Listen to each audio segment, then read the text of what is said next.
This is David Wyatt for inMotion Gaming, and today I'm bringing you my top 10 video game cutscene.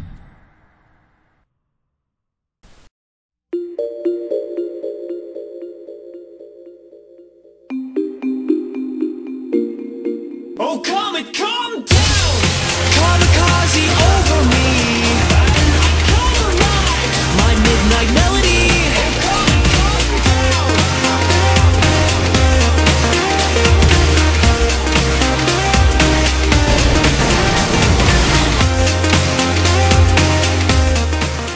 Now this is the list I've wanted to do for a while. This is my top 10 cutscenes, and I really mean my top 10 list of cutscenes because everybody will have their own cutscenes that have left their mark on them personally, depending on what kind of games you play, what kind of things you like, whether it be action or story. So it's really something that means a lot to me, and for that reason everyone may agree or not agree with my choices. This is just stuff that's important to me. So here you are, the top 10 video game cutscenes, in my opinion. Oh, one more thing, incoming spoilers.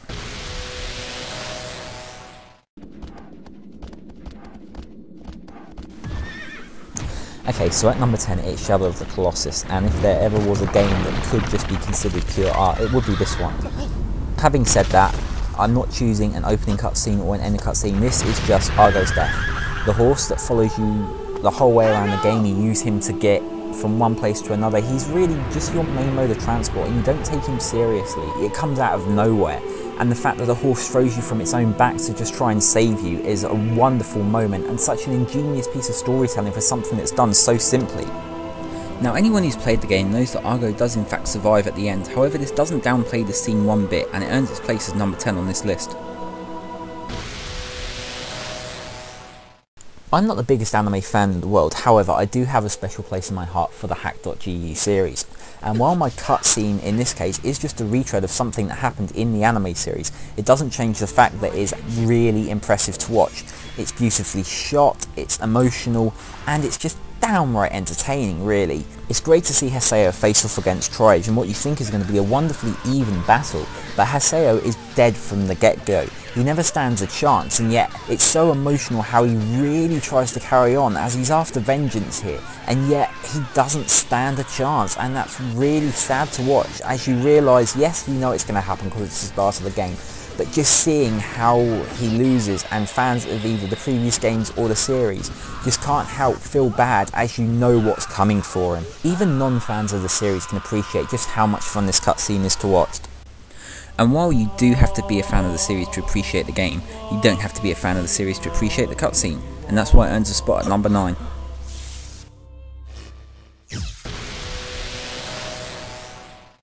Taking its place as the oldest game on my list is Legend of Dragoon, and this cutscene is Rose's memory, a cutscene that happens 3/4 of the game in, explaining Rose's backstory, and in particular the Dragoon War that killed off all the original Dragoon warriors, setting up the start of the game. Now once again this is a losing battle, but this time both sides lose. Rose is the only survivor of this battle, and you really get a sense of how she became cold-hearted because the person she loves most dies, along with everybody else she seems to know, in a great war that left both sides dead. So once the war was over, what was there for her to do aside from just roam around? You really understand the character and how heartbroken she's become after this scene.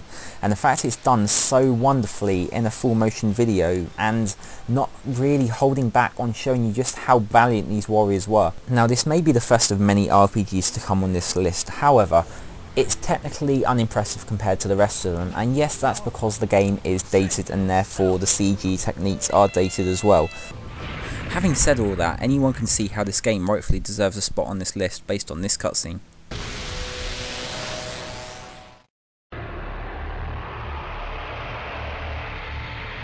Now everyone loves a controversial choice, and this time for me it's Breath of Fire Dragon Quarter. The 5th game in the series, and pretty much hated by most of the fandom, even under the original SNES games. Having said that, it's what I love about the ending cutscene after you defeat the last boss that makes this game so special for me. It incorporates gameplay into the cutscene.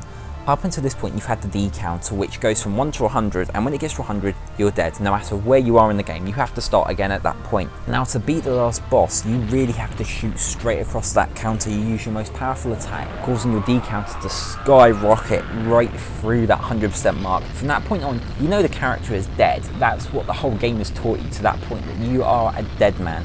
Everything you've done up to that point has been trying to preserve that meter and keep it under 100% so you don't die. And the ending cutscene just pushes it even further into the hundreds of percentage. But you're not, and that's really the problem. They could have done something wonderful by having you actually die at the end of the game, and they don't, and it's a cop-out. And that's why it's only this far down the list.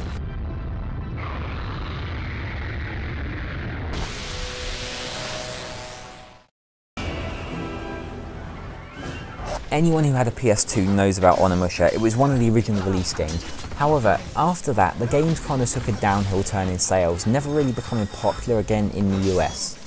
And because of that, you might have missed this absolutely breathtaking CG opening scene, made specifically by Robot, starring Takashi Kaneshiro, who played Samanosuke in the games, as well as being choreographed by Donnie Yen. And if you don't know who Donnie Yen is, go watch Hero, because he does some wonderful things in that film aside Jet Li.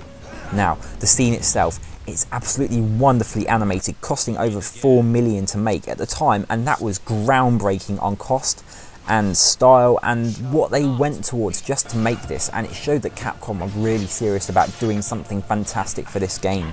The cutscene itself is beautiful, the action is fantastic, the effects superb, and it looks so lifelike. This was before Advent Children came out, and it looks spectacular, and it's one of those things you just want to keep rewatching because it's just so entertaining. Seeing Samanosuke return after missing out the second game in all his glory, with all his powers, and really seeing just how inMotion would look as a film. Now, the majority of this cutscene is created by actors in motion capture costumes, and that's something that's becoming more and more frequent as time goes by. However, this still stands to date, despite being a number of years old, as one of the best examples, standing up there with the most recent games that are coming out, and narrowly missing out on the number 5 spot.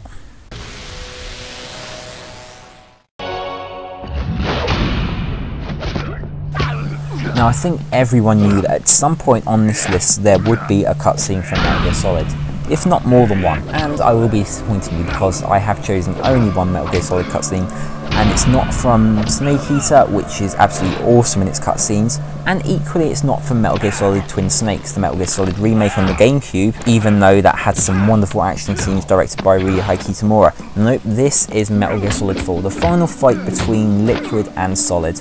The starting cutscene before you actually get into the gameplay part, what little gameplay there is in this fight, is wonderfully built up, and I think that's actually my favourite part of it.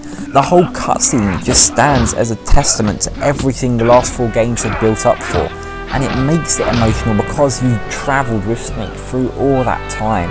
No matter how technical you get, how much martial arts you see on screen, how much you see Raiden flipping around, destroying robots, fighting Vamp, and as impressive as that is, really it comes down to these 2 guys who have really cemented the whole series. Snake, Big Boss, David Hayter, whatever you see as Metal Gear at its core, it's brought to a head here, and it symbolises the end of an era, and that's why it hits the top 5 on my list. It's wonderful.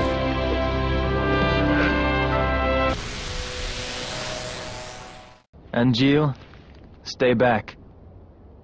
I'll take Sephiroth alone. Now, you knew Final Fantasy was coming up on that list, so at number 4 it's Final Fantasy Crisis Core, the PSP prequel to Final Fantasy VII. Now, anyone who's played the game would probably think that my choice for this would be Zack's death right at the end of the game, and while that is a heart-wrenchingly beautiful and hard to watch scene showing how Zack died, it's not my choice, mostly because you knew his death was coming. The whole game is leading up to his death, and no matter how heart-wrenching you make that scene, it doesn't change a thing.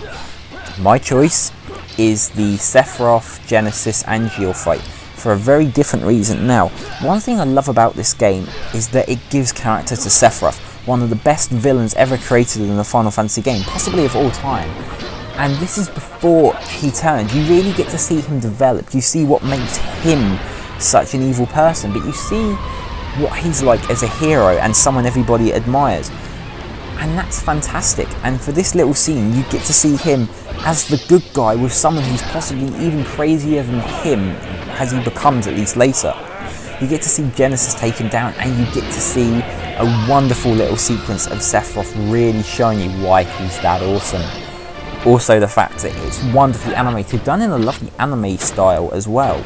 Despite the fact that it still looks as beautiful as Advent Children, movements are done more hyper-realistic, faster, and kind of more stylistic to what you'd see in Advent Children, which was mostly motion capture with exaggerated keyframes and animation when necessary.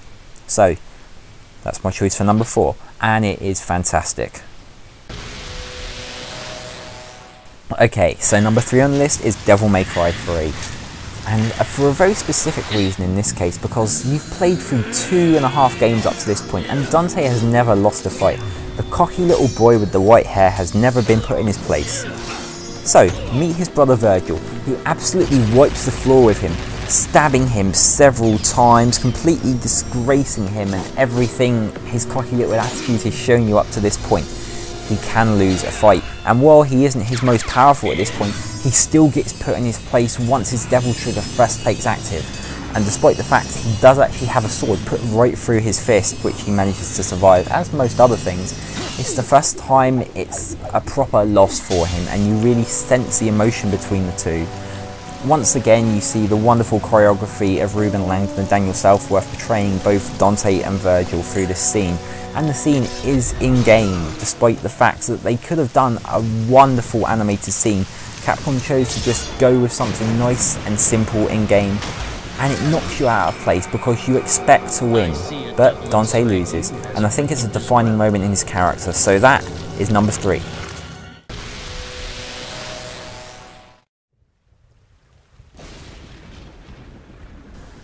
Okay, some more controversy at number 2, as I'm giving you Final Fantasy X-2. Yes, I will be the first to admit, this game is awful, unnecessary as sequels go.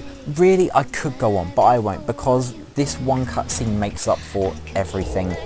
The cutscene itself, as noted by Spoonie as almost flawless despite the rest of the game, really gives you a sense of emotion and impact and flair that the rest of the game is just missing. In fact, you end up caring for the main characters more than you do throughout the rest of the game in just 3 minutes of this wonderful cutscene. And it's beautifully done. The music is wonderful, and thank God it wasn't some awful generic J-pop crap. It could have been, it isn't. It's just nice, simple, piano-esque music that's sung pretty well, but it doesn't matter because it all lends itself to a wonderful ambience and gives a fantastic dramatic impact that when you see how Julian and Len first died, it really makes it completely poetic, and you therefore care about these characters. Whether or not you want to complete the rest of the game is up to you. It's absolutely magical, and that's why it's number 2. Not quite perfect because the rest of the game is that bad, but pretty flawless as cutscenes go.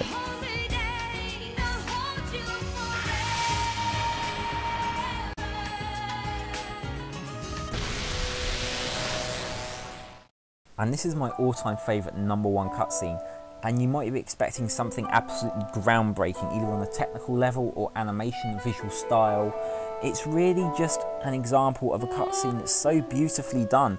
Now this cutscene isn't even that important to the game, it just sets up what you'll be doing during the rest of the chapter. So, what makes it so special? Well, I think in this case it's so short, it's just worth watching for yourself. Been seeing more than our share of monster attacks lately. So you think that's why there's been so much guard work? That's a good guess. Where's Leanne? The bath. Aren't you a sweet young thing? Not getting cold feet, I hope. Whatever are you thinking? Another monster about to strike. There's a lot of that going around. Oh, you scoundrel, you. Oh, something always happens just when things start getting good!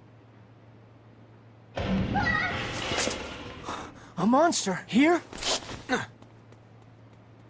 Hey, not wasting any time. Are you okay? Hurry!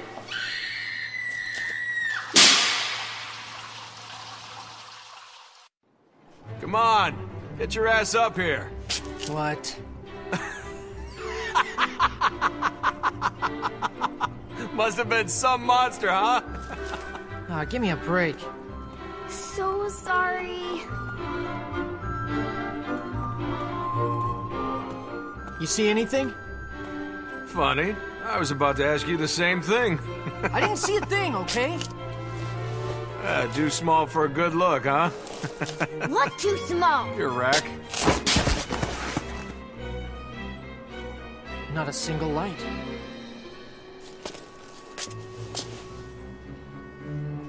Maybe trouble at the power station. You up for a trip? Yeah, I am. I'm good in the dark. Hey, I'm coming too! You didn't see anything, right, Zephyr? He's good in the dark. Will you knock it off? Now what makes that scene so special is that the writing is absolutely fantastic, setting up jokes ahead of time without even making it known to the viewer and then capitalising them towards the end of the scene. This is done in no small part by the fantastic voice work, especially on the part of Nolan North, who you probably know as Nathan Drake from the Uncharted series. And the woman who plays Leanne, being a relative unknown at the time, also gives off an admirable performance. It's the combination of these three characters coming together, and you really believe that they're a family the way they just play off each other so well. So that's my #1 cutscene of all time. It may be simple, it may be short, it may be from a relatively unknown game, but for me it's perfect in terms of story, scripts, really all those things come together to make just a magical scene, and I love it. So that's my top 10 list, and while it may change in the future as more games come out, know that everything on here I've put means something to me and is absolutely fantastic from both animation and visual and story perspectives. This is David Wyatt for inMotion Gaming, and I'll see you next time.